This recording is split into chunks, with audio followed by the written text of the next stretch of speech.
Welcome everybody to the Key to Games cast here on Game Wisdom, where some of the art and science of games. I am Josh Blazer, and we have another great episode lined up this week with my co-host, the developer currently working on the game Samurai Pig, Joshua Reyes. How are you doing? I'm doing fine. Let's see here. It's been a leaky week, and I've been dealing with a lot of AI, working on Unreal. Other than that, how are you doing, my friend? Doing alright. My neck's been bothering me this week. I've been getting things like set up. I've been looking into maybe getting some wall brackets put in so I can hook up monitors that way. Get those monitors, man. Yeah, you'll join the four monitor club. I think I'm going to start with two, at least for right now. Or just go just turn this entire wall A behind whole, me to yeah, set. That way I right. can stream like 10 games at once. Just have like a screen per game. That's right. Just a pure maximum efficiency, Josh. There we go. I may need that at some point with all the demos and stuff. Yeah, I was kind of amazed. I was keeping like looking at there's like two different festivals happening at once right now, hmm and just demo on demo on demo. It's wild. Yep, I covered all of EGX on Friday, and Sunday I'll be looking at Tacticon, which means I have two showcase I have to record this week on top of There everything you else. go. There you go. And I'm just here trying to get a game published, Josh. That Yeah, we both have very equal challenges, I'm sure. yeah. But it has been one of those very serendipitous weeks because on Sunday we came, or I'm sorry, I think it was Monday. We already figured out what the topic was going to be for this week, and that was the big, or I should say, very big reveal of Grand Theft Auto 6. Just Yeah. the only problem, the reveal didn't come from Rockstar. It came from a hacker who managed to get into, I think, their development process or their development software Slack. Yeah, he got into Slack. I think he used like social engineering. I wasn't sure. I saw two different reports about his age, but basically he just social engineered his way into their bug reporting software, and then he got in, and that's it. I think they caught him now, so I think he's actually facing some time. I Oh didn't get to yes. I didn't get to verify that though. So Yeah, but what we got this week was apparently, to no surprise whatsoever, that Rockstar is working on a Grand Theft Auto 6. yeah. And it led to, of course, once again, that kind of like breakdown of gamer to developer conversation where everyone's saying, oh, this game looks horrible. It looks like Grand Theft Auto 4.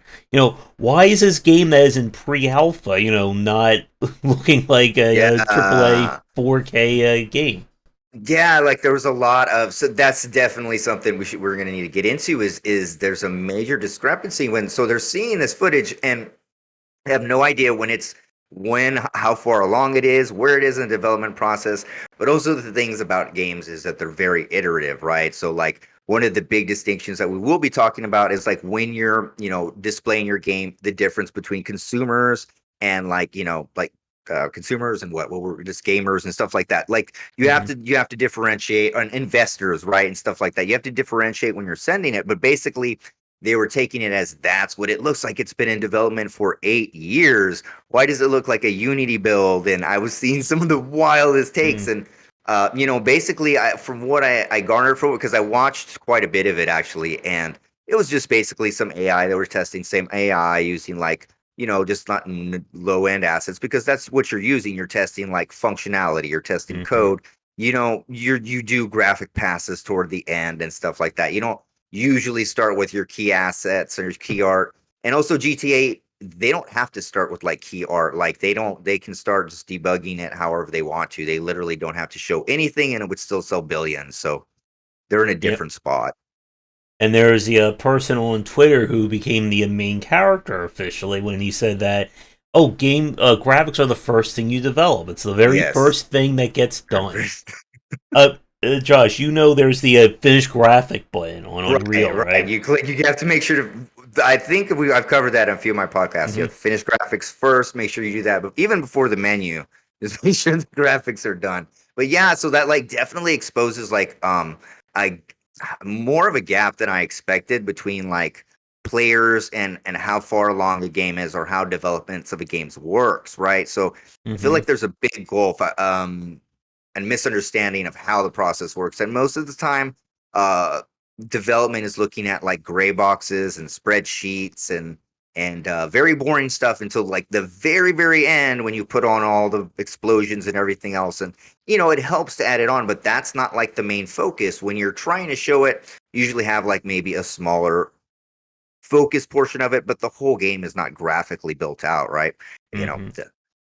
the, And you don't have the pizza button yet, right? no. Pizza comes later. That comes later. I think that's in 5.1. That one's not out yet, Josh. Yeah. And there's definitely a topic I think here about educating consumers Yeah, about game dev. Like that's something I think if we haven't talked about that yet, that's definitely something we should we talk need to. about in a Yeah, future episode. like But multiple times. Yeah, yeah.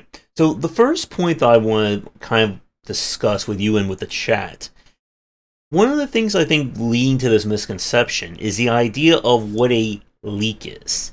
Because one of yeah, the comments that I saw from people were like, if there's a TV show leak or a movie leak, we show, actors on on a random street corner in Vancouver or New Zealand, people get excited or they're like, yeah, okay, we understand, it's, someone just standing around in like a fantasy garb.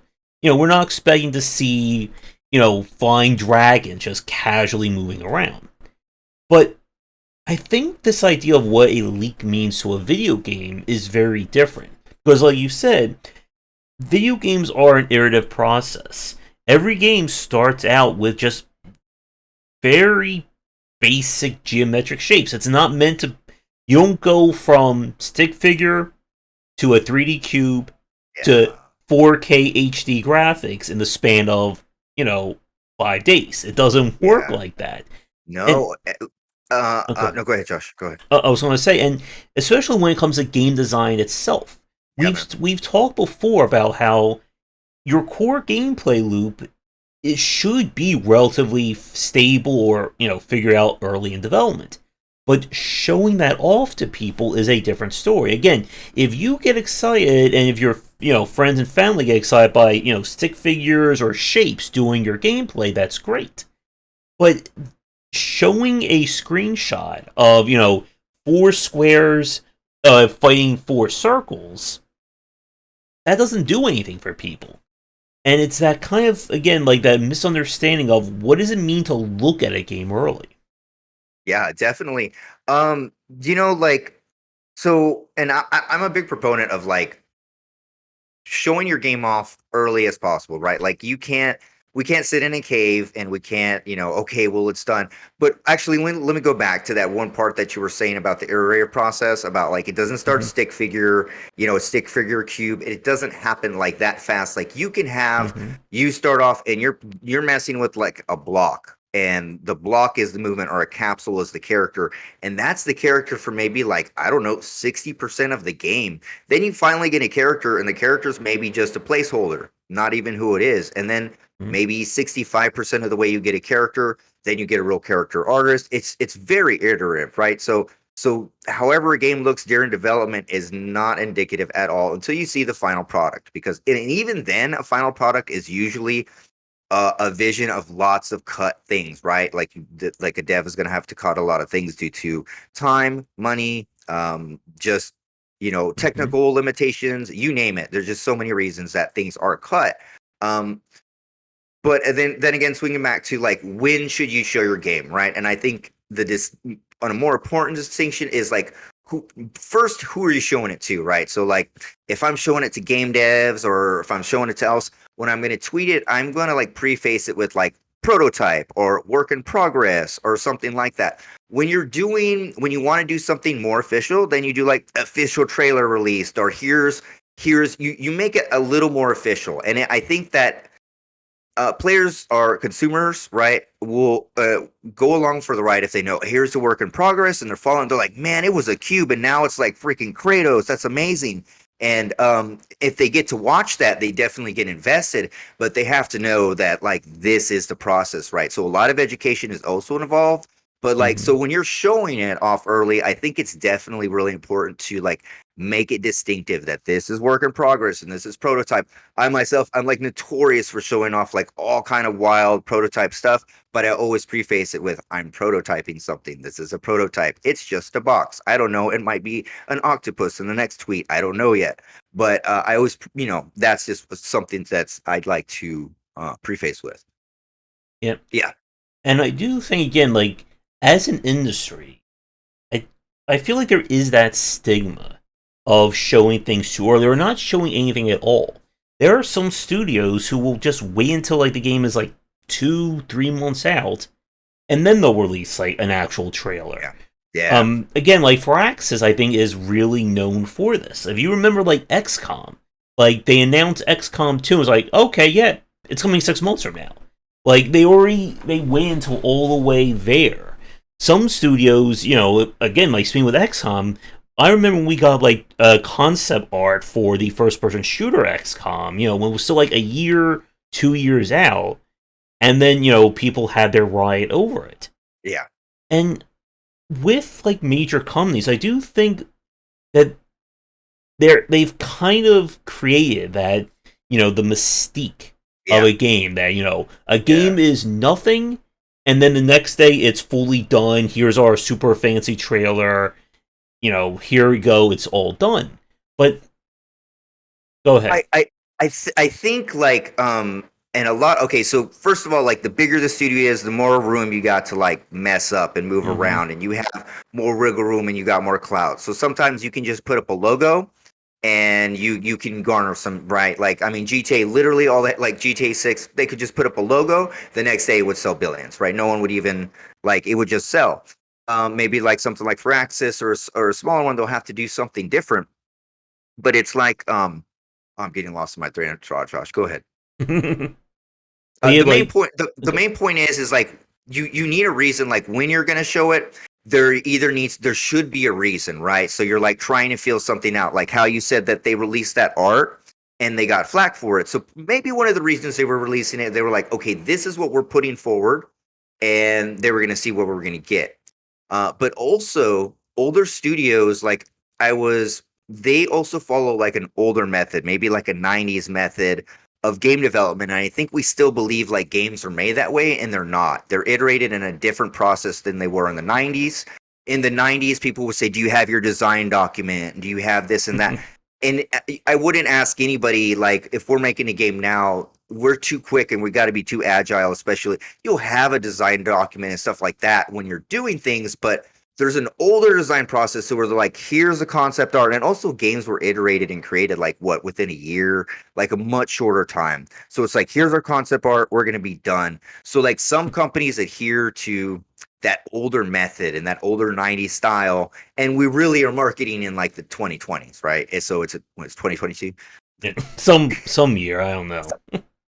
Hi, Chris, as well, and yeah, and to answer Tom's question, I actually just did a presentation at the library Got a about few virtual questions. Yeah, reality gaming. good timing.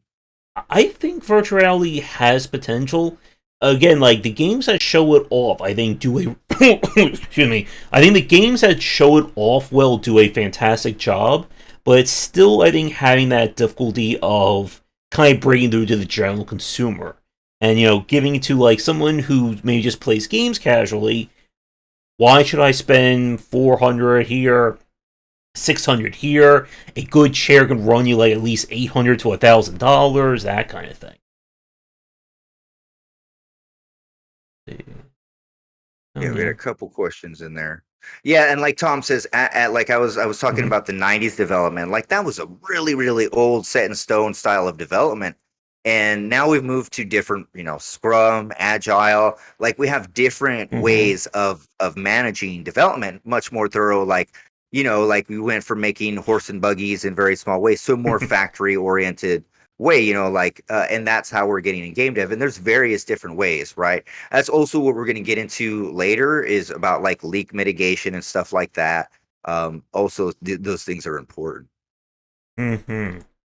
And the challenge, again, as we've said, is that for a major studio, they don't need a lot. They need very little. again, Nintendo can just show a Yeah. screenshot or just the words, Zelda game or Yeah. whatever the And new then Zelda is, and there audience is goes, crying. Yeah. yep, there goes every YouTuber and streamer who was streaming that game and doing reaction, and every media outlet covering it. And then you have indie developers who they can do a fantastic, Yeah. minute and a half trailer or this crazy reveal. Crickets. No one covers it, not Yeah. at all. Yeah. So And that's one of the things is that as indies, like the less clout you have, the more work you're going to have to put in, and then you have to be more careful about the work you're putting in. mhm, So because you're putting in so much more work, and like I was saying, like a larger company can kind of make a guffaw here and there, but they're still going to pull through. Indies, you might not have that many guffaws in you, right? yep. As a very interesting aside, there, I just heard that one of my favorite games, Soleum Infernum, by Vic Davis, is getting a reboot or a remaster. And this was a game that very fantastic game, but just horrible when it came to markability and presenting itself. Yeah. And again, like, it's that nightmare of being an indie dev that you can put everything into the game design, you fail in terms of marketing and revealing your stuff, nobody plays your game. And it's very hard, again, for indie devs to know, when do I show that off? And again, more specifically, what do I show to people and to Right. who do I show it to Right. people? Yeah, I think okay, so like one of the main things, like what do you show? When do I show? Mhm. That's like the biggest thing. And like I have lots of dev friends, and they're always, and I'm like, dude, show that, tweet that. That's like you need to show that off. That's really neat. And most are afraid. They're like, no, I need to perfect it more or whatever, and this and that. And that Mhm. happens a lot. I would just say preface it with, tutorial or what have you, but Yep.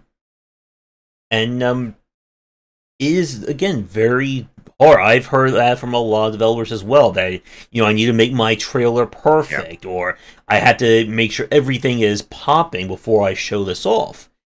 And again, it's that challenge because there is that risk of showing something too soon. If you say yeah, big official trailer, and again, it's just stick figures going like this, yeah. people are gonna be like, what the hell is this? Why, how are you going to take this to be a finished game? Or better if you said, Yeah, coming soon or coming in 3 months. that would have been better, right? For a Mhm. lot. And then as during these demos, I've seen a lot of trailers, and I'm like, oh, you shouldn't have done that one, or like you weren't quite ready, and like you maybe could have released. I don't know, but anyway, yeah, that's definitely. And again, as a smaller studio, you have to be very careful. Excuse me. Ooh, you got my cough this time, apparently. Ooh. All right, so yeah, well, Josh is taking care of that. Again, like, it's that challenge of why or when you're trying to show things off and just how hard it can be. Because some games, it's very easy to show, just like a few seconds of a platformer or of an FPS. But for some other titles, it is a lot harder. As a good example of this, that game, My Friend Pedro, which was kind of like, he's just like me. See, Josh is incredibly relatable there. Oh, he is still call. You all right? Oh no. Okay, well, he's still recovering. Yeah, like with something like My Friend Pedro, I remember seeing footage of this on a Facebook dev group that was just a character like bouncing along, doing some shooting, and they were like, "Oh my god, that's fantastic!" And It was amazing. yep, and even just something that basic. And I think that is a really good point about when to show something off. When you have that unique selling point, if you can show off your USP, even with like basic graphics, that can sometimes be enough. Now, of course, the more presentable it looks, the better.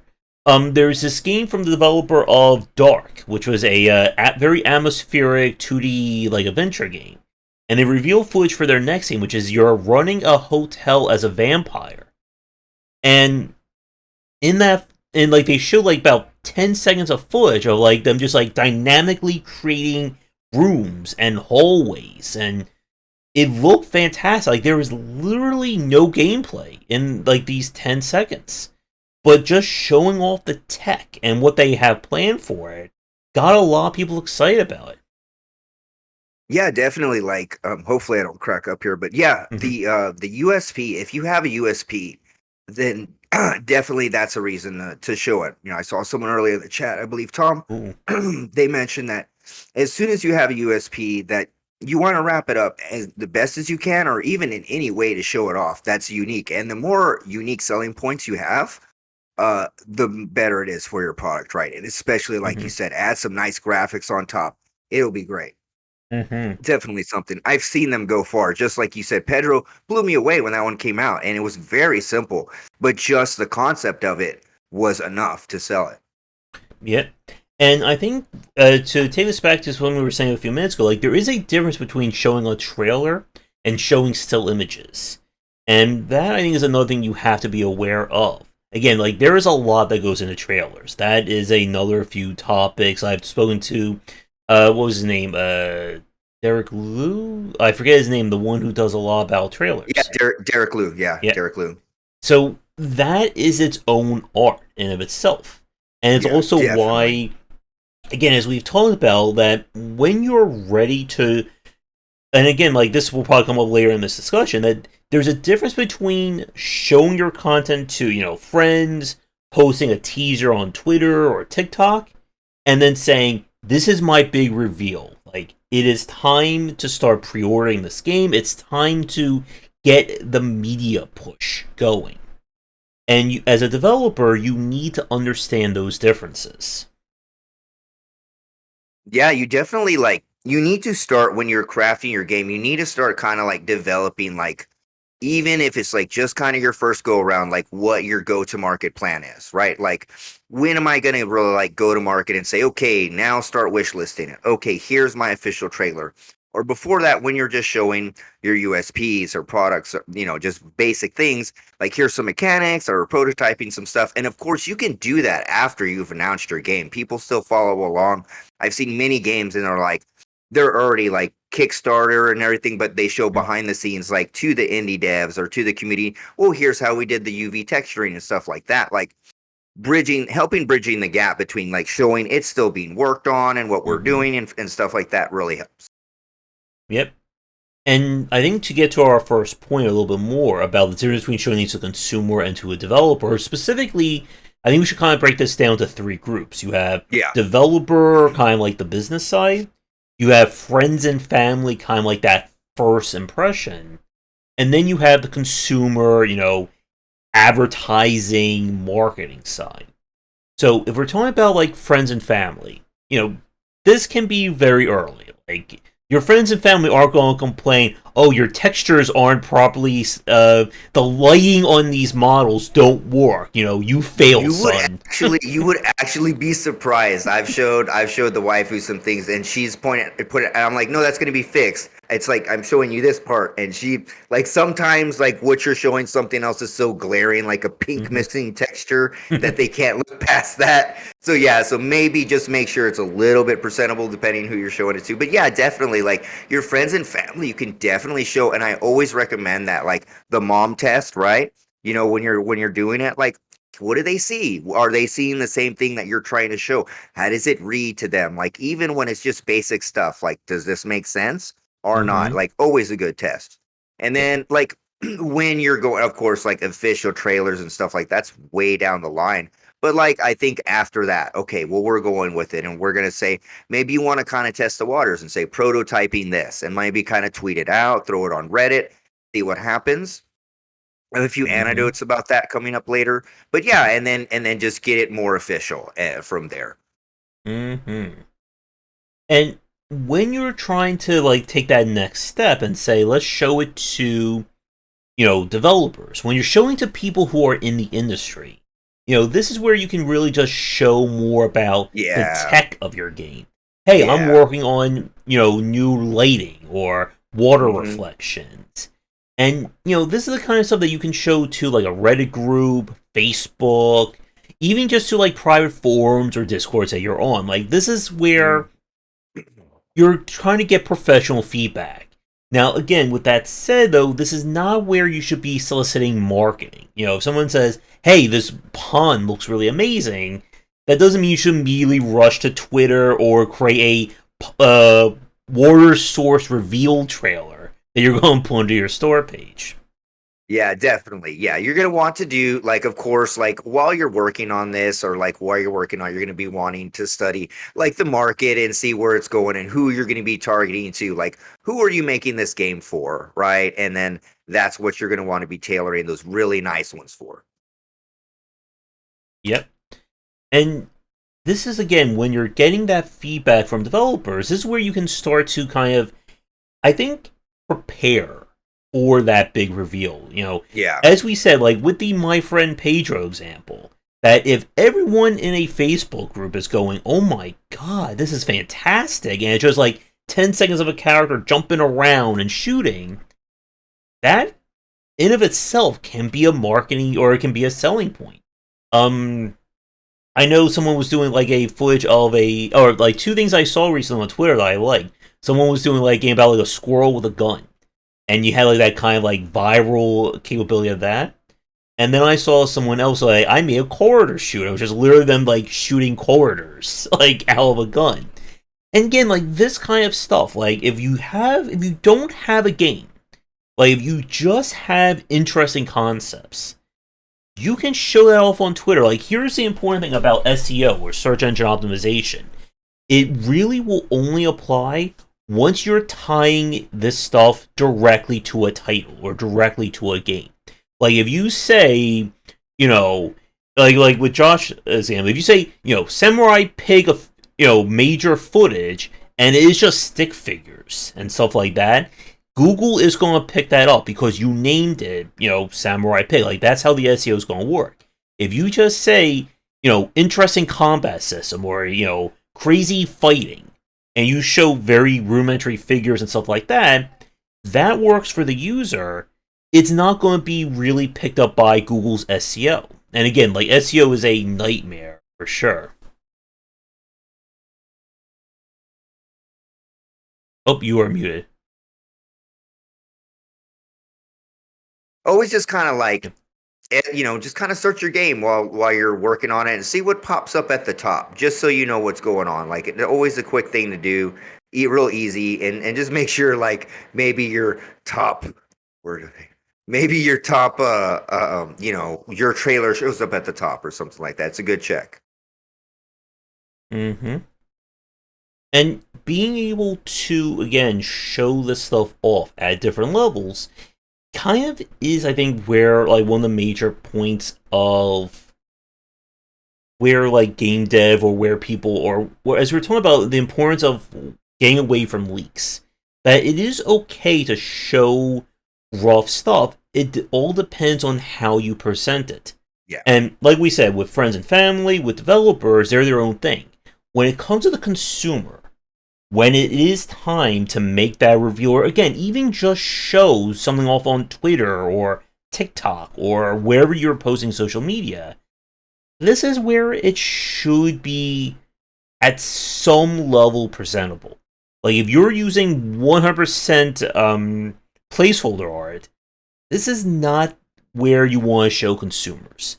Unless you can really, and I mean like perfectly, show your game off. Like, if you can, again, show like Elden Ring, but with stick figures, or with, placeholder arts of cats, then you are a master presenter there. Right. But for most people, again, you want to, when it's time for the consumer to see any aspect of your game, you want to make sure that it's ready.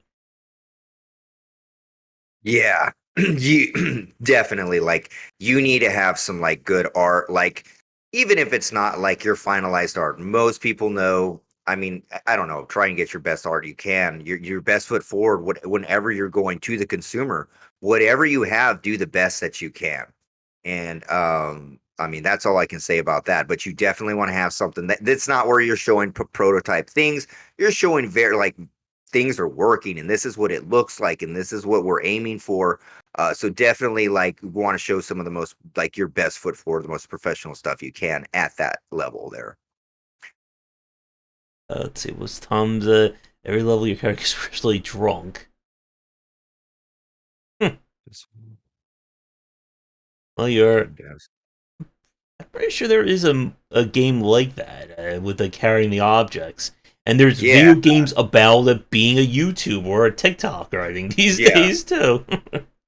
Best way to Hmm. know where game devs are willing to do partnerships. I think that is definitely a case by case basis. What did you say, Josh? Definitely, definitely. And like, I mean, I Discord is an amazing place, and just like go Mm-hmm. Discord, Twitter, network, but like it really depends. And like maybe try like some indie game business stuff, just meetups, just wherever you can, just try and meet other devs and just kind of always talk about what you're doing. But it is a case by case basis, and it can be difficult. It's Mm-hmm. it's depending what you're looking for, especially. Mm-hmm. And when you're trying to show things all, as we said earlier, that the unique selling point of your game should always be in full display when it comes to the consumer side. Again, if we're talking about developer and friends and family, if you want to show, work in progress, I'm making my UI or I'm changing different fonts. Like one of the things I see a lot on game dev Twitter are people just posting, okay, do you like my UI with a buttons? Do you like it with a drop down? Do you like it with just a scroll bar? And again, like this stuff, that is fine. Like you are not presenting this as your official marketing of your game. Yeah, But and an yeah, awesome one about those ones is those ones usually get pretty high interactions because hmm? people have a lot of opinions, and so if you give them a chance to say, "Hey, give me your opinion," people usually like interact. And more than not, when I see some of my Twitter friends and maybe a lot of their normal tweets don't get interaction, those ones for some reason get like the algorithm likes those a lot. And so you can get like if it's something you really like, if you can kind of package it, what are you trying to show off and make it look really nice?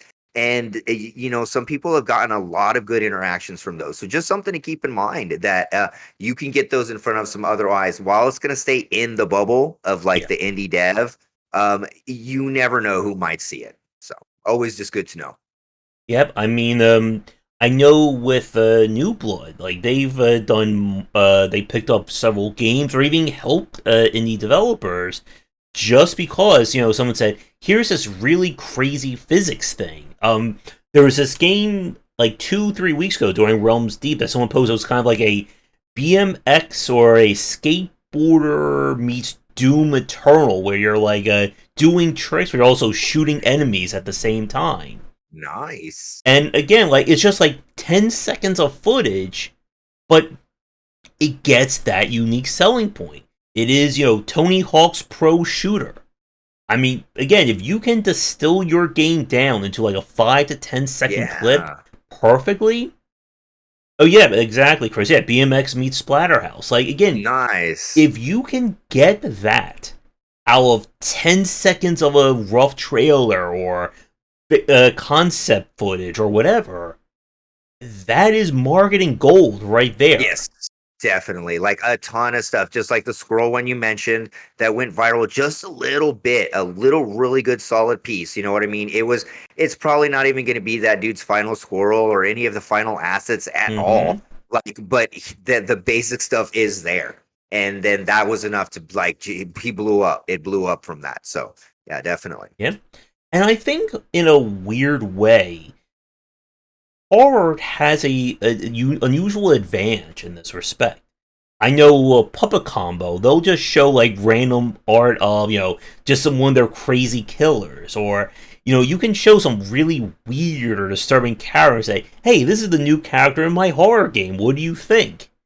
And that can take off as well.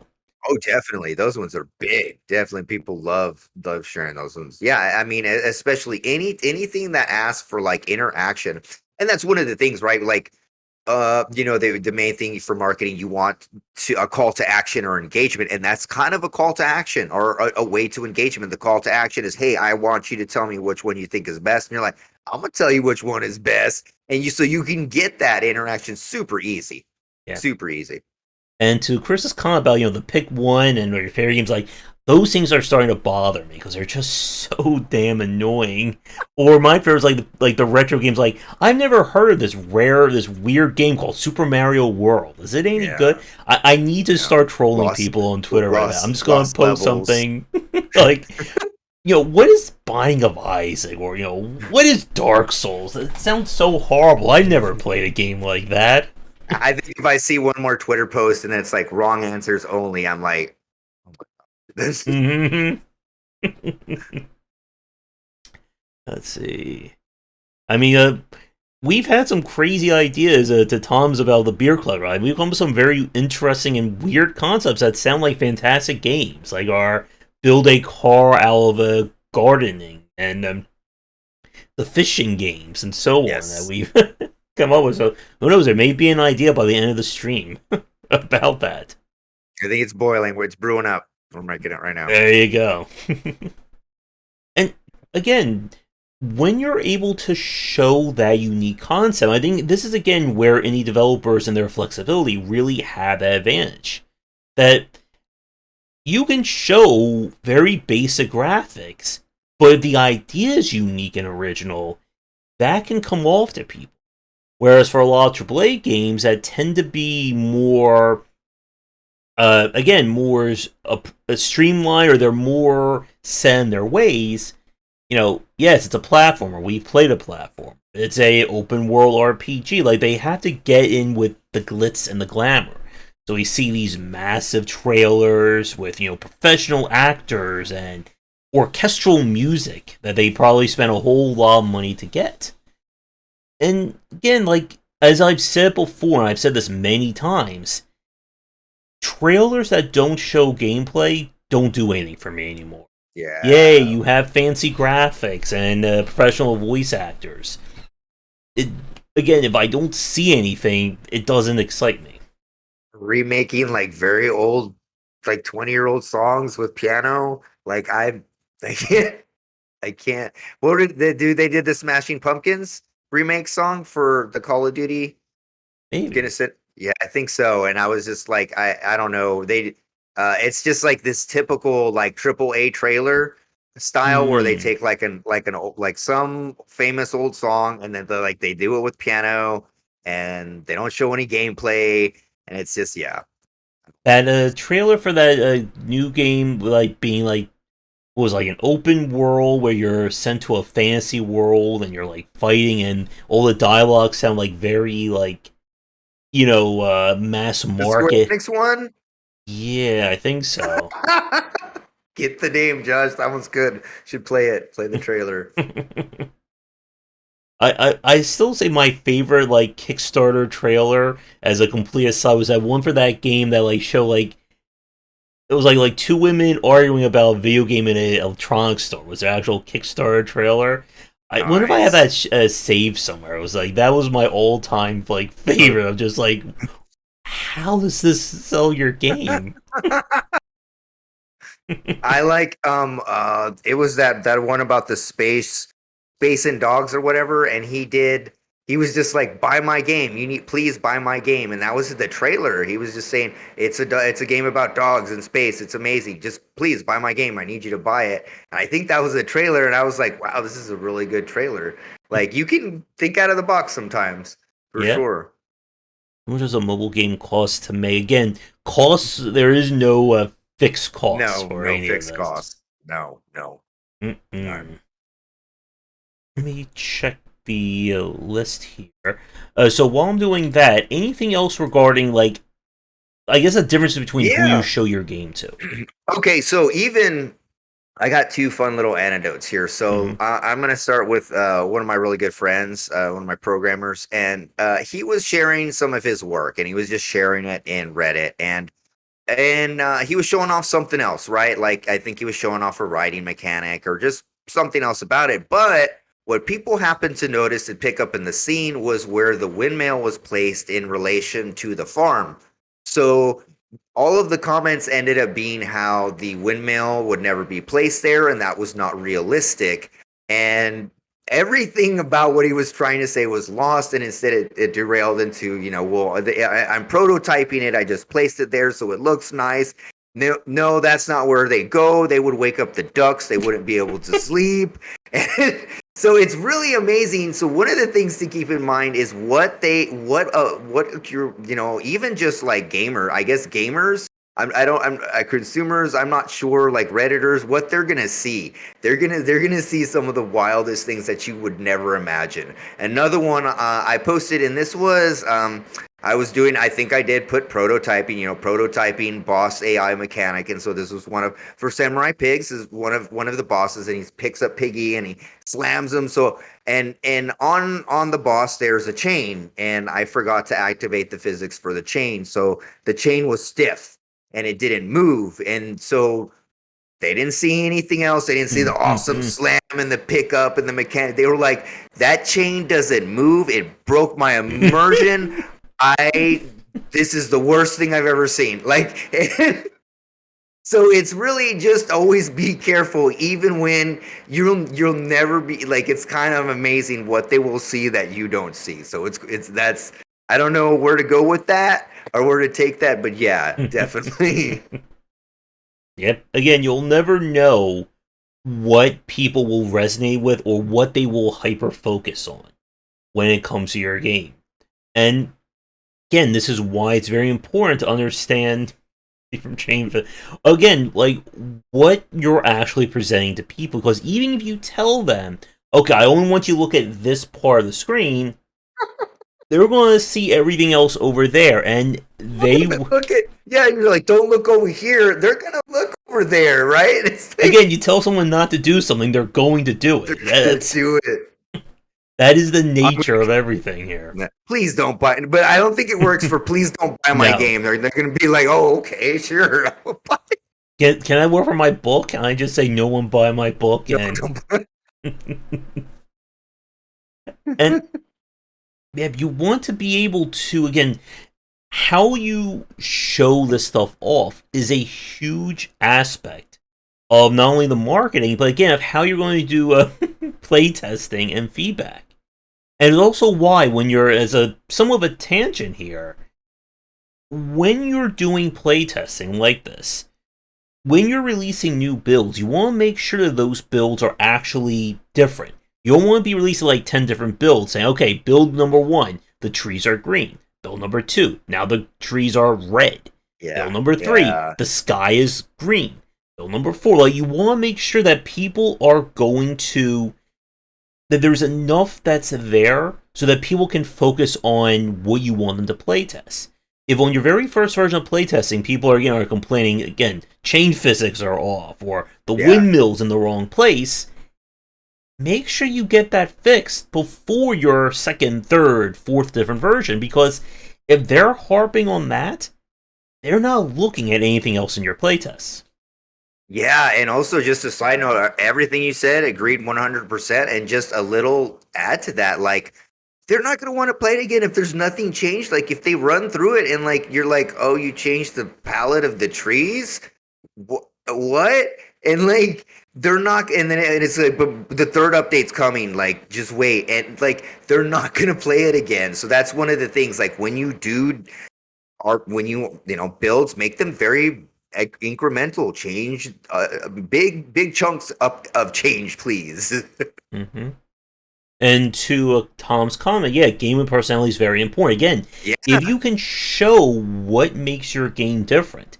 Yes, we've all played a platform, we've all played an FPS, but if, let's say, your platformer, I don't know, is all about a dog doing skateboarding, or if your FPS is you're shooting out pizza at people, or whatever, like, you can show whatever makes your game unique. That's the kind of stuff you want to put in front of consumers, like, full stop. That's how you're going to get people excited about your game. The squirrel with a gun example from earlier. Again, it's like, okay, yes, it's like basic Unity, and it looks kind of like simple like that. But hey, squirrel with a gun. Okay, like it's kind of like one of those things that someone just like runs up to you. Untitled Goose Game.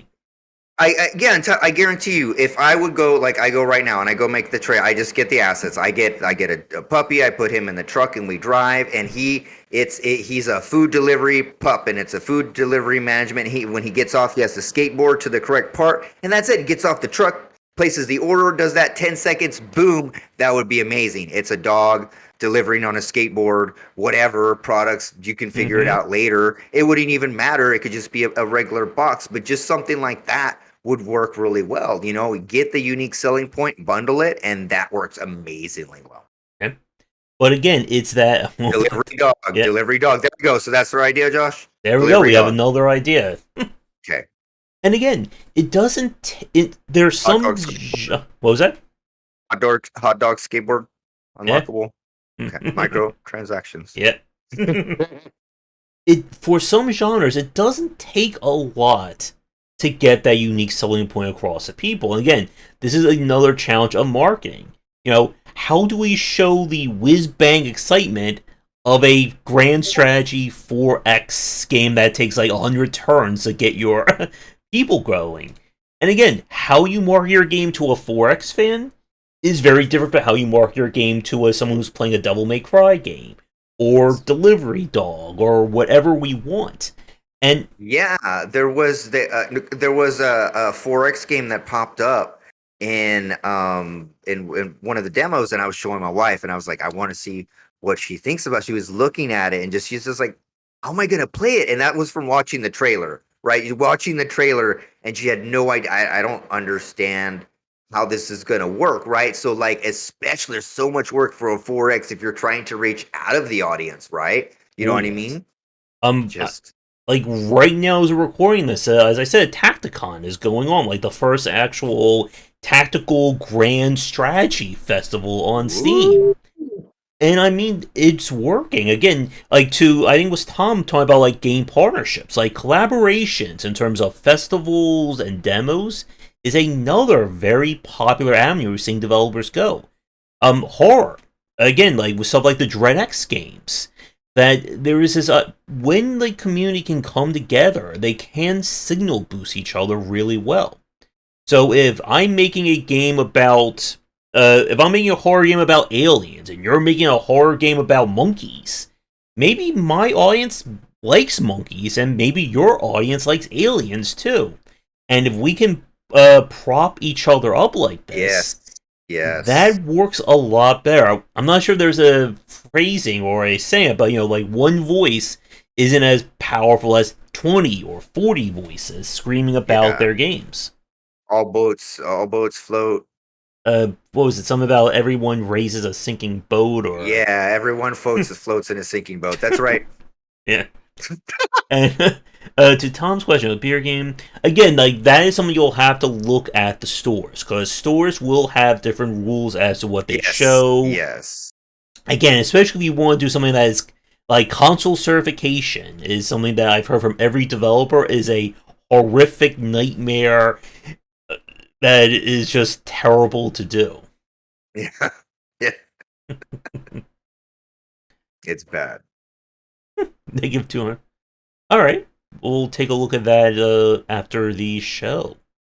But yeah, thanks, Chris. And yeah, like I think to move on to the second point, or we've been kind of talking about it throughout everything, but when do you show something off? I guess just to like kind of put a cap on that, or to officiate that. Yeah. When you're trying to show something off, as we've said, it should be at the point where it is presentable, it gets your point across, and again, your unique selling point should be there. Yeah. When it is time to, and when we're talking about when to show it off, this is when we're talking about the reveal. We're past the point of, cute little or viral little videos. We're past the point of not naming your game in this footage. This is when named, we were official. Yeah, this is when it is time to say, I have this game, go pre-order, go wishlist, go whatever you want in terms of marketing. And this is a very big deal. This is when we talk about a lot of how a developer can easily, cut their game off at the kneecap if they do this wrong.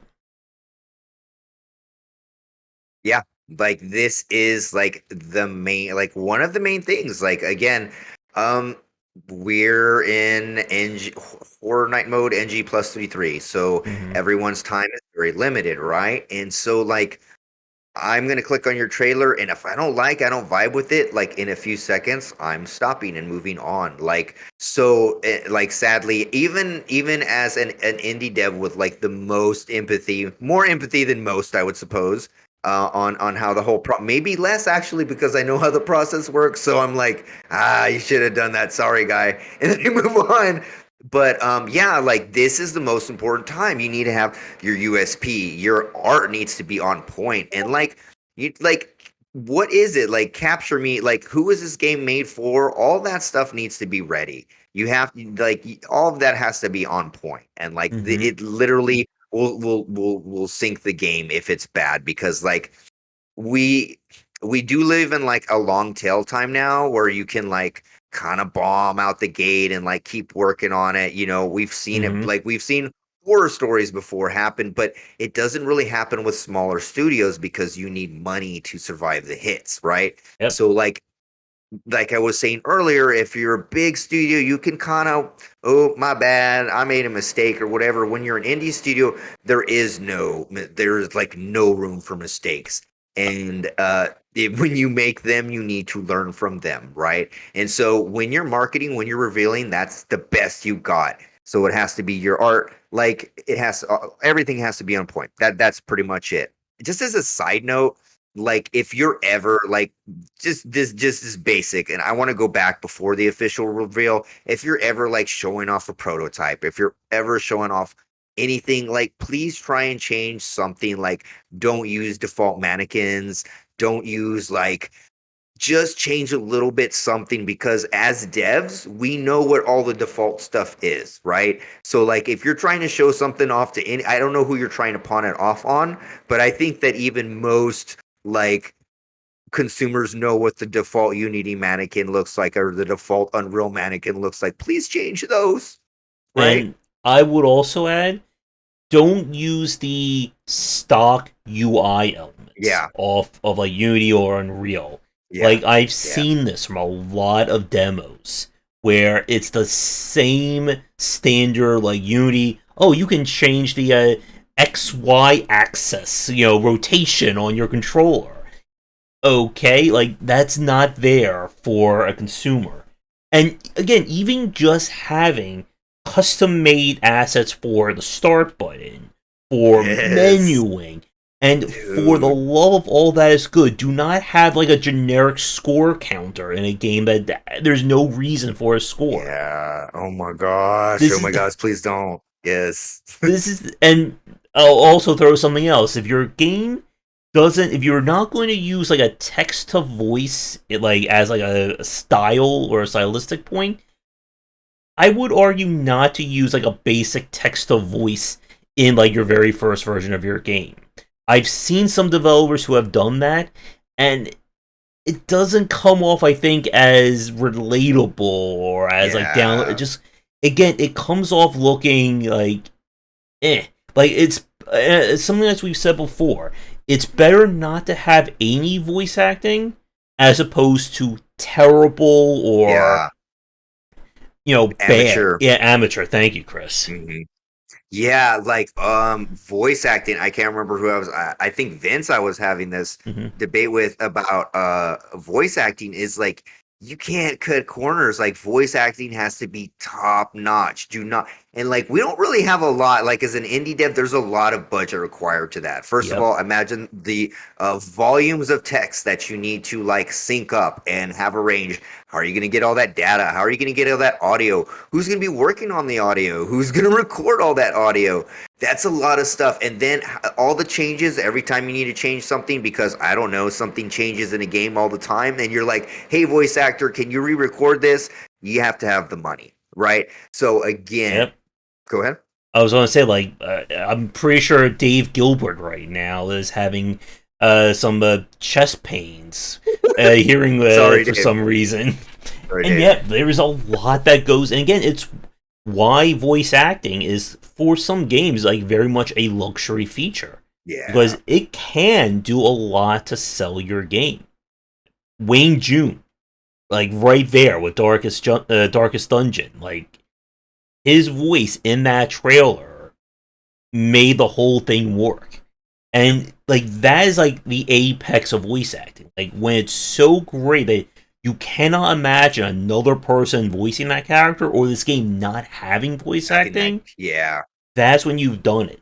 But again, to get to that level, it takes a lot. And it also takes a lot of money, or it Oh, takes yeah. having that investment in place. hmm Big time, big time. Yeah, and it's just don't do it. Don't do it unless you have the like massive purse and like the staff to deal with that, because it is not even just even having like, oh, I want to have quests in my game. Even that, right? Quests with no voice or anything, like there's a whole bunch of text and Mm-hmm. parsing. And I could go on Twitter right now and look at some of the best UI guys, and they're still like, I don't know how to get this UI just right, how I'm going to parse the text, because it's so difficult to do. I don't know how do I keep all this data together and organize it correctly? It just doesn't seem to work, right? And Oh so yeah, that's always a huge issue to keep in mind, right? So, I know with the Battle Brothers developer, like the nightmare of their kind of like custom like scripting, or how to make sure that it picks up the text of this character is a warrior or a barbarian or a name, and got them into trouble because they couldn't figure out. They made it so a patchwork that they couldn't implement having female characters. And again, yep. like this stuff can come back to haunt you in the worst possible ways. And that Imagine. I don't know how long he worked. Who was this? Battle Brothers, I forget I their name, the studio. just can't imagine how long they were working on that text, and then they're like, "Oh my gosh, we can't add female characters now." And then it's like you either have to like ditch everything and redo it, and like maybe with the knowledge you can get there. But again, like I always said, our favorite thing is starting from scratch. That's our favorite part of game dev, starting all over. Mm-hmm. Um, yeah, like it can become such a mismatch patchwork, and then you can't, for certain weird edge cases, such as a female character, which shouldn't even be an edge case, and like you like that can be considered, and it breaks the whole Yeah. system, right? So it is just so overly complex. And then you want to take all that, because you have to be able to read what the character's saying, and then you put audio on top, right? And then Oh if yeah. you and let's just say all that works really good, and the guy is like, "Is this blood? Oh no!" And then everybody, Yeah. so it like it'll, and people will clearly remember. I think like Night Shark is like remembered just for horrible dialogue. Resident Evil for horrible dialogue. Like that's all they're remembered for, is just having horrible dialogue. So, Mm-hmm. uh, yeah, audio. I mean, voice acting. Sorry. Anyone want a Jill sandwich?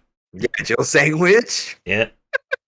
And yeah, to your point about developers loving to start from scratch, again, we talk about that. Like that's game dev hardcore mode. Yeah, Every time you hardcore mode. finish your game, you just throw your computer out, you go Yeah, buy a new one, and you just start over. It's a yeah, and roguelike.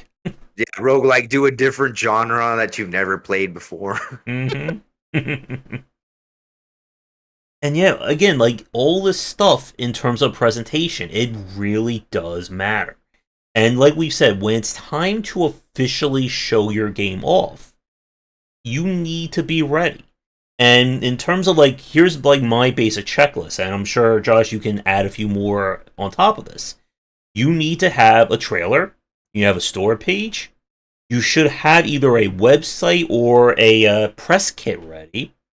You need to have some way for people to get in touch with you, and you need to make sure that everything is as good as you reasonably can be. When it's time to do your big reveal, I don't think there should be any placeholder art in your game. Like when we're at No, no, this no, no. point. No, not at all. I mean, the only thing I would add to that, make sure you have your pitch deck ready, your go-to-market plan, um, let's see what else. I think I wrote down a few other things, but that you I think you covered everything basically there. Yeah. You just got to have a way to make sure basically like the player sees that, top quality like we said that it's not up for dispute, and then they have to have a way to get back to you, a way to follow you. Mailing list also, so a mailing list, um things like that also. And that's pretty much covers the basics there that you need. Yep. And again, this is when it's time to start doing that SEO. This is when anything that you put out should be 100% attached to your website, to your game page, to your studio. You want every piece of content that you're publishing or marketing your game to be connected. This is why we If talk you about the importance of, if you're going to do a YouTube channel, you want that YouTube channel to be active. If you're going to do Yeah. stuff on TikTok or Instagram or whatever, you need to make sure that this stuff is ready. Because Thank this you, is, Josh. what was that? Yeah, yeah, thank you. Let me real quick just go over that.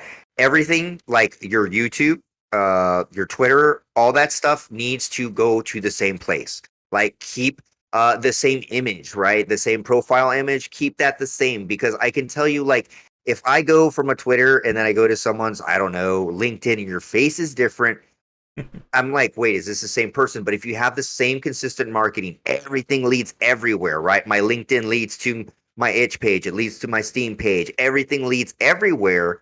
Then that's excellent. Then they, no matter what, they have a way to contact you, and you have a way to contact them, right? So always make sure like all that needs to be ready. You can't be like, okay, here's the trailer, and then when the trailer's out, oh, I got to get all my Twitter together, and all these other links have to be together, because it's a ton of legwork, right? To get everything linking together perfectly. Your Twitter having everything, your YouTube active, having everything working, your Twitch having all your links working, your Patreon, all of those things have to be considered and should always be consistent, right? Any inconsistencies come out as pure amateurish and will also just frustrate the player, right? I don't know what the clink link is, but they should be able to get to your game within like so many clicks. I don't want to say the wrong amount of clicks, but it should be very few clicks, right? The the Mm-hmm. the pain points to be able to wish list your game or get to it should be like almost nothing. Yeah. I know, like, for me, I'm having trouble with the, doing more on, what was it? Where I have the, audio casts, the, streaming thing, Spotify, I think it is. Just Like, Spotify, yeah. yeah, like, I'm not really getting too much engagement over there. And the challenge again is knowing where your audience is, and like what Right. Josh said, everything should link to everything else. And again, like when I do the shows with Rob, there's a reason why we say if you're on your store page, if you have a Discord, mention it. If you have Twitter, have that. You want everything, because as you just said, like you never know where someone's going to come from. They may find you on some random post that you Yeah. made. They may, again, a lot of people here who are watching this record, like, how many of them have found me due to a random YouTube search? Or maybe searching for game design on Medium? Or seeing one of my random tweets on Twitter? You Yep. never know, and you want to make sure that everything is as good as it can be. And, yep, and I think someone just mentioned one of my Metroidvania videos, or someone left a comment on one from like 3 years ago. Again, you never know where things are going to come from. And you want to make sure that if someone's on your Steam page, you have on there a way for them to contact you. Because this is another thing that we've said before. The more hoops, like as Josh just said about having fewer hoops, the more hoops there are for people to try and get in touch with you, the less or the fewer of them that are going to do all that. Why should someone have to? One of my favorite things, just another like indie misstep I see, is that they'll have, hey, you want to do a feedback on my game, so it'll take you to a website. You have to fill out like 20 different pages of information before you give the feedback. Most people aren't going to do that. Yeah, I've been like, oh yeah, even for like sadly, I sorry I have to say this, but like even for really good friends, they're like, hey, here's the feedback. But the to fill out the feedback was so painful. Like I was like, I'll just tell you like in person. I'll just tell you on Discord like that. That is too much time, and like who no one's gonna do this. There's literally they would have to be the biggest fans ever in the world. And right now you need feedback. So I don't think Mm-hmm.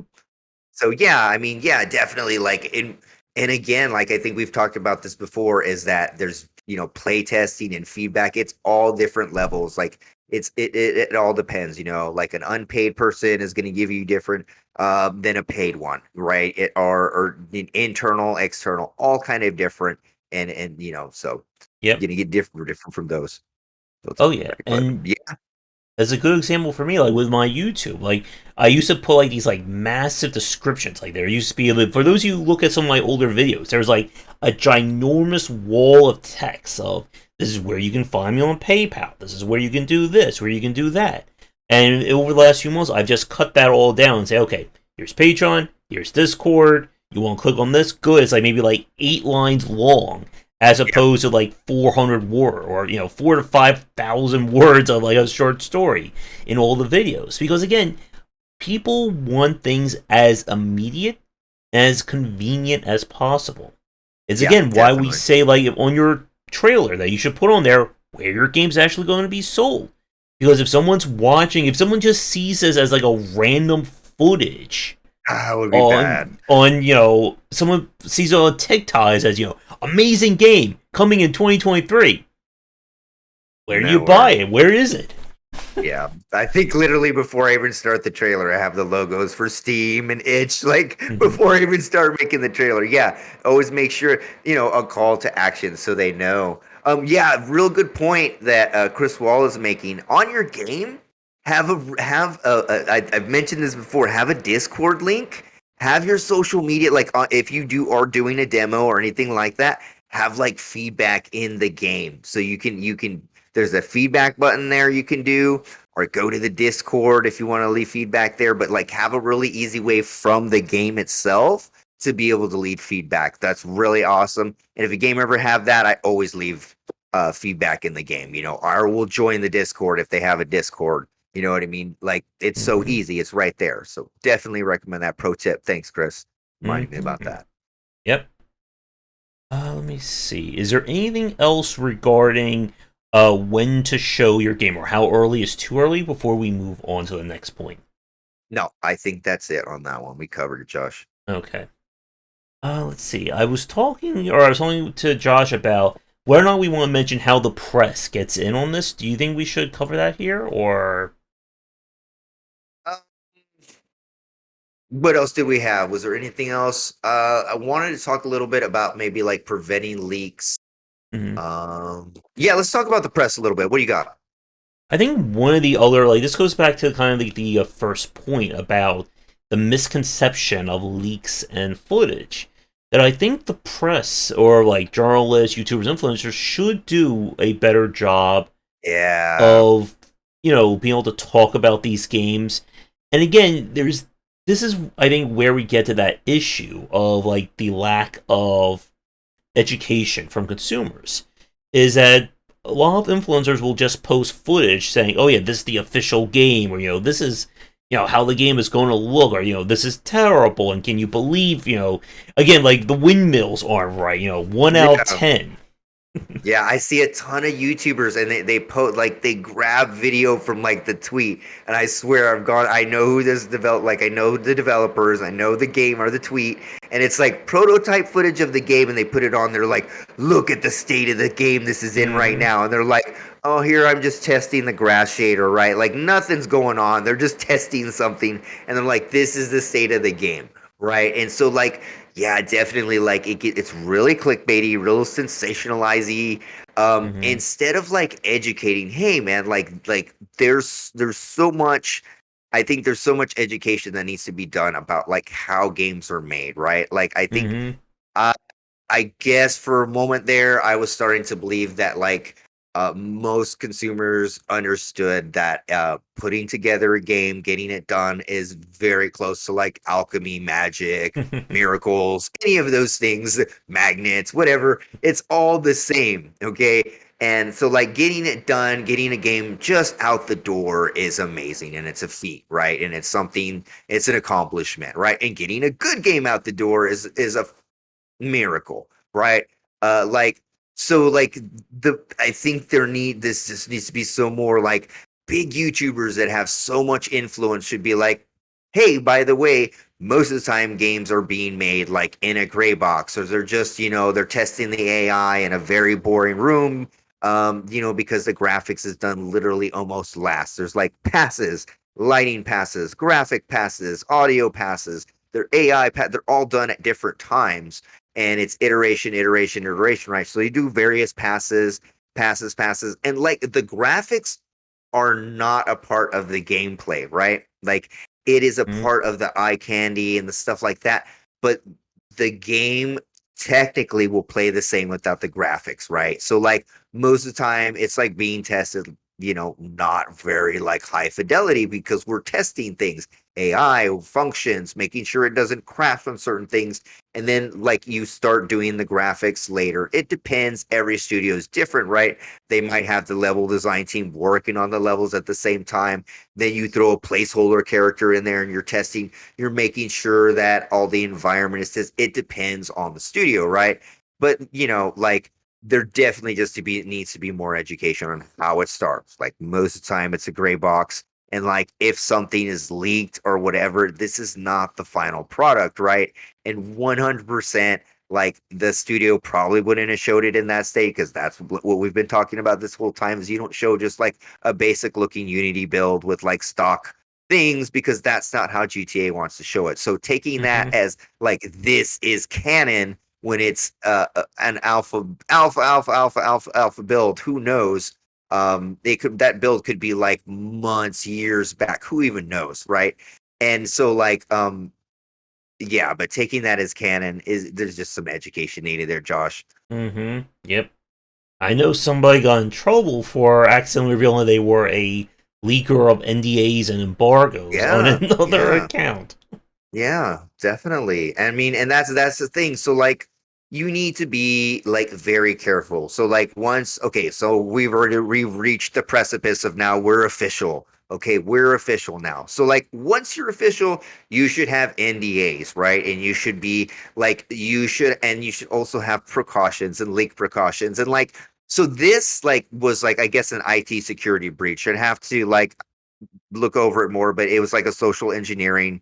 He social engineered his way into Slack. So like have your team be aware of social engineering issues, right? Like IT technical issues like cause a lot of problems because not only are you dealing with like building a game, but it has to be stored on a physical machine, like stored somewhere, right? So like you have to have source control, you have to have backups and like and again NDAs. So be careful who's playing your game.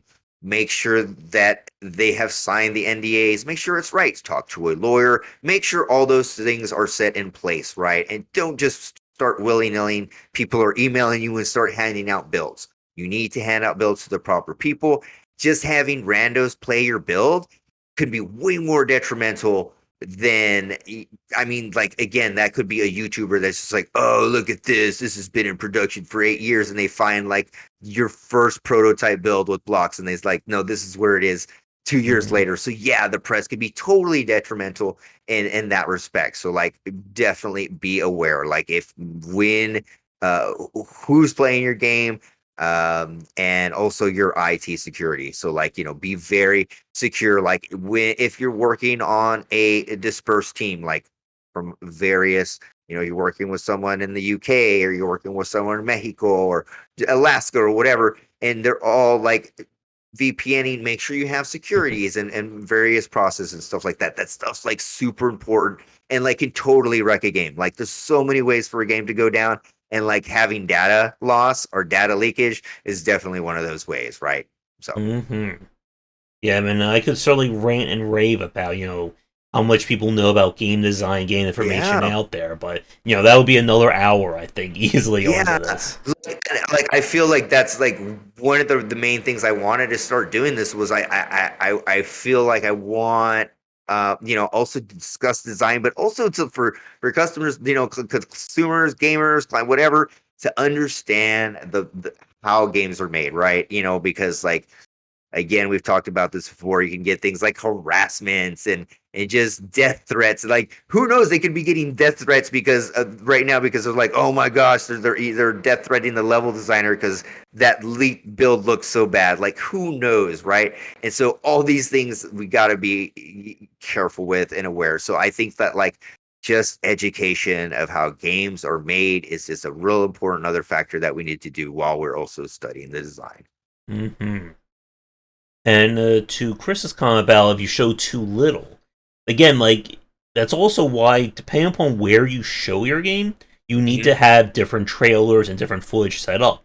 Marketing your game on Twitter is obviously very different than marketing on Instagram, and very different marketing on TikTok. Or Reddit, you know what I mean? So they're all different, and like they require different approaches. And you definitely don't just want to like get the same content and just bash it into like, in that you kind of want to like Reddit users are definitely different than Twitter users, and you need to be aware of that. All right. So I think with that, again, like I can rant and rave about that point. So from your list, did you mention two dev stories? I think you said that about the windmills and the other. Yeah, the windmills, man. Let's see. Anything? Oh, you mentioned how to prevent leaks. Anything else regarding that point? I mean, other than that, just make sure that you have especially for your data storage, right? Like your data storage and all that stuff. Make sure that's secure. You know what I mean? Especially like a lot of us are running distributed teams now, so it's just something you need to be aware of. Social engineering can be real, and just make sure your team's aware of it and have constant communication about that. That's pretty much it. Be safe out there. So I think with that, we are about an hour 16. I think we can probably get to our wrap up, I guess, unless there's anything else you want to cover. No, I think we got it pretty good there. Okay. Pretty good. So I guess to wrap up our topic for this, so games you can ad revenue is definitely, don't get sick. Exactly. Yeah, that's another pro tip. Thank you. Yeah. I think get sick. In-app ads have kind of been downplayed over the last few years. I think a lot of games have, like, if you look at some like the older games, they've been a lot.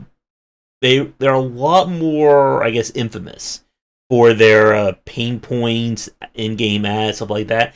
I feel like when we look at some of like the more modern examples, like your Genshin Impacts, Azure Lane, Arc Knights, they're trying to go a different way. Like people, I think this goes again back to we show games off. And I think to a point that Tom made about looking at other games as inspiration, that people don't want to play something of lesser quality. That if you show off your game and it looks like a worse version of someone else's game, why would they want to play yours? Again, they want to play Delivery Dog instead, Josh. Exactly, and eat pizza. Yeah. Make sure that pizza is DLC. Yes. I think everything that we've talked about today in terms of game reveals can easily be summed up with what is a unique selling point? What do you want to evangelize about your game? Is your game a hardcore hack and slash? Is it a challenging, Lovecraftian turn-based RPG? Is it about, skateboarding dogs delivering food? Whatever that unique selling point is, and sometimes, more often than not, it is related to your core gameplay loop, but again, sometimes it could just be some weird thing. That is what you want to get across to people. Again, Untitled Goose Game is a great example. What did they show? A goose running around causing mischief. That was it. That was all they needed. They didn't need a full orchestral soundtrack or to get professional voice actors to do all that. Exactly, yeah, Chris, get all the Game of the Years here. Yeah. These are the things that, when your game resonates with people, that's what you want to show. That's what you want to elicit. Like Josh said earlier, that a AAA developer, they've already got in the built-in recognition. They've got the notoriety. From Software, Nintendo, Valve, Blizzard, they can post literally anything they want, and it gets traction. For indie developers, you unfortunately need to prove to people that you're worth listening to, that Yep. you have a crazy idea, that it's not just this fevered dream that you had, that there is a foundation, or there's bones to it. Yeah, and like you were saying, proving to like a little side point there is Mhm. like tweet, like, showing your work off everywhere. When you're showing your work off, like in the indie dev space, right, in the indie dev bubble, that kind of gives you a little bit of clout, and they're more likely to help you or show off your game elsewhere, right, or give you advice. So that's also like a good thing to keep in mind, right? Like, just posting anywhere, but being aware, content specific, where you're posting it, what your market is, what your USP is, all of those things and above, and you can definitely hit it right on with those, right? Yeah, and definitely make sure that once you start revealing stuff about your game, you need to keep revealing. You need to come up Yes. with new things to show. One of the games I was following, that Jupiter Moon's Mecha, which is like a deck building roguelike with mechs. I've seen like multiple gifs of this game. Of here's a gif of every laser going off and just nuking an enemy. Here's another gif of all the enemies now nuking you. Here's a gif of how weapons work. Here's a gif of how, our missions are going to show off. Again, when you're at this point of when you're past the point of your game being hidden, you want to make sure there's as much information out there, and again, quality information about your game out there.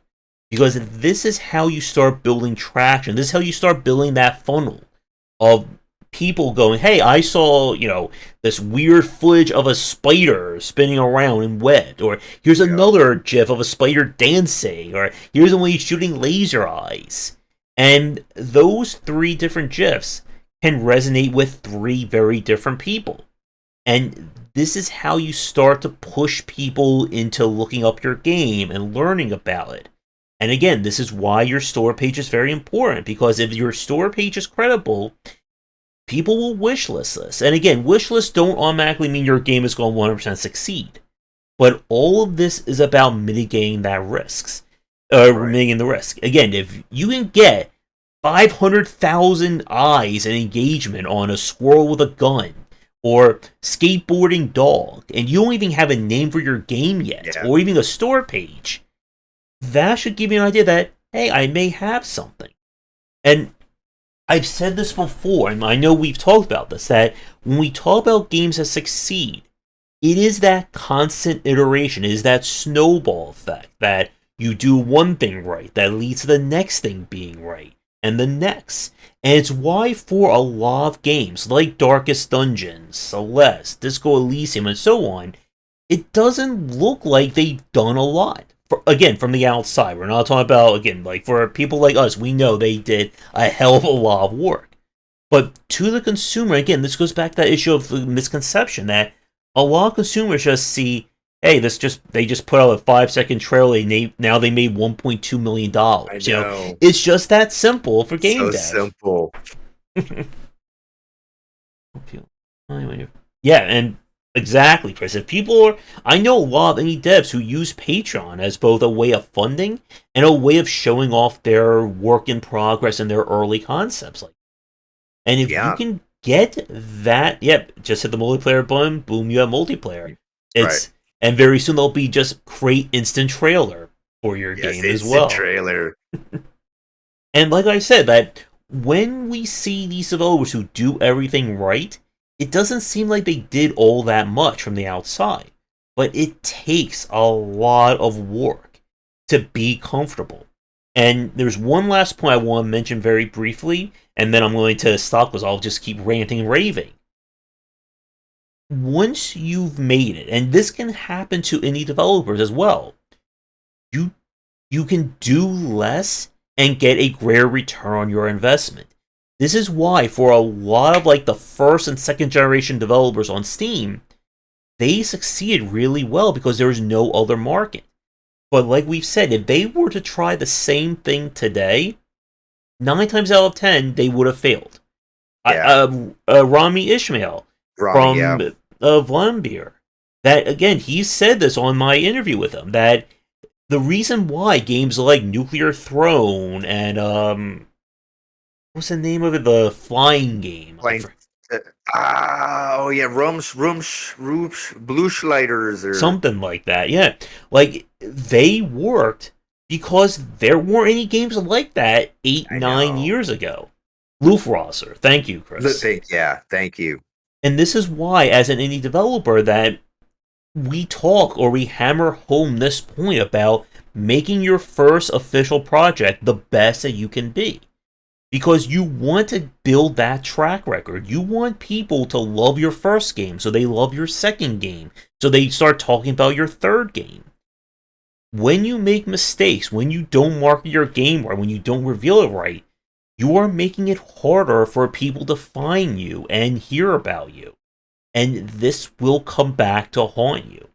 And it. And just haunting you, just like you said about the Mhm. SEO, like you can have a really bad trailer that'll be your first trailer. That's the first one that shows up. Even if you've released a new one, that old one will show up first. Yes. So And again, if you have your super early work in progress, your 0.0000001 screenshot as your official title or the first thing you label your game as, Google is going to reference that as the yeah, very first thing people will see.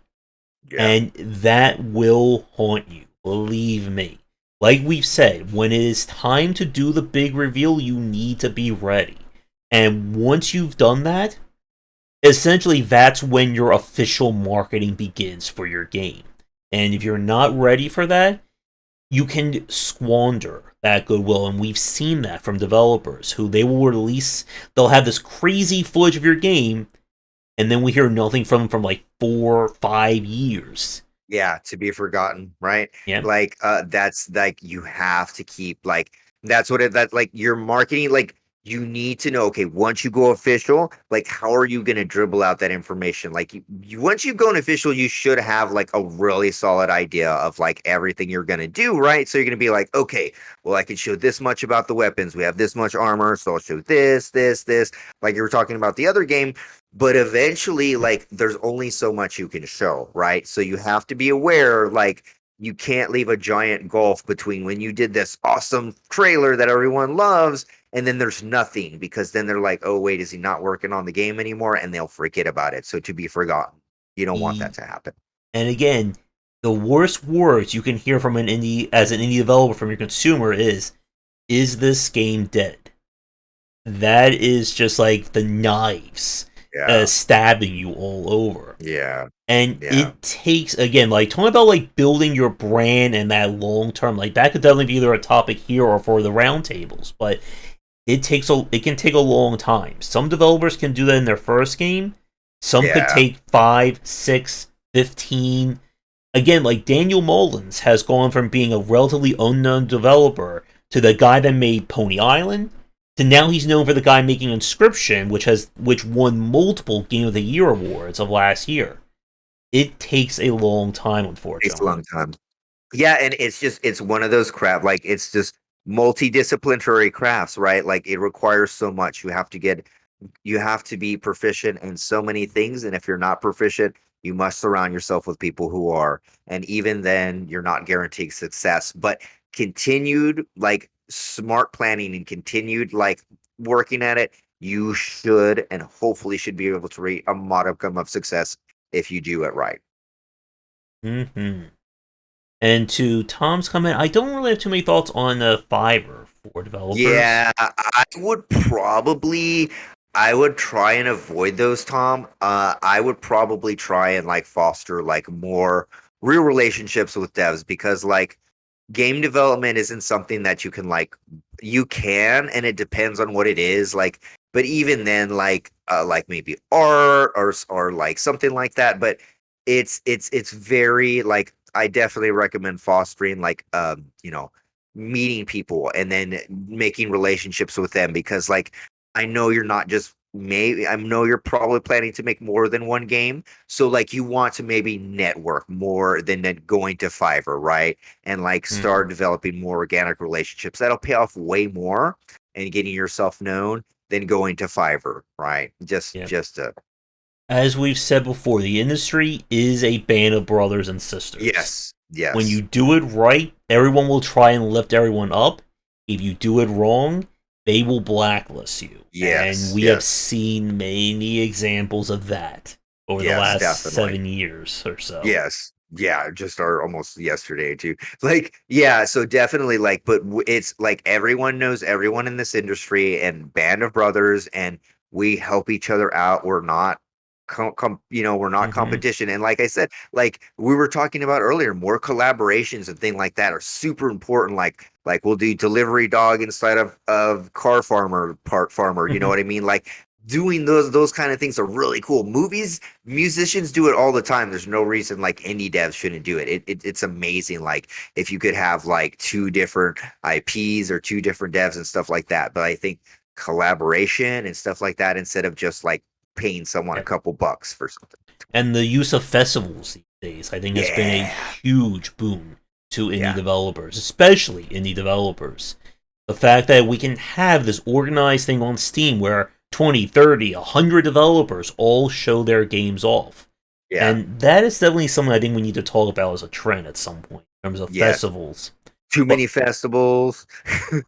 for someone who's, oh my goodness, I'll probably play at least 40 games this week. Like, That's I wild. got 9 tactical strategy games to play tomorrow, so I'm going to be overloaded for sure. Well, you'll be ready to talk about the onboarding then. For Yeah. All right, but enough padding, I guess, for our ending here. I think we'll wrap things up for this week. So, everyone, thank you so much for tuning in. Again, do the liking, subscribing, commenting. That helps out. You'll find links to all my stuff down below. There's stuff up there, Discord, Patreon, that good stuff. Same thing for me. Links down below. Wishlist Samurai's Pig. Join our Discord. Have a chat with us, so that way we have more things to talk about and discuss. And thanks everyone for joining and chatting with us. Yep, we will be back next Saturday around 5 p.m. ET, and we're going to try and get some of these roundtables and influential games shows recorded at some point. As again, Elusive. Even as a dev, I didn't know they were that elusive. mm-hmm, I'm teaching Josh all the horrors of this kind of networking. Well, I managed to get a few developers this week, we'll see, or at least for some of the other shows. So, everyone, come back for daily discussions on game design here and on game wisdom, where some of the art and science of games. Have a great rest of your weekend, and see everyone next time. Take care.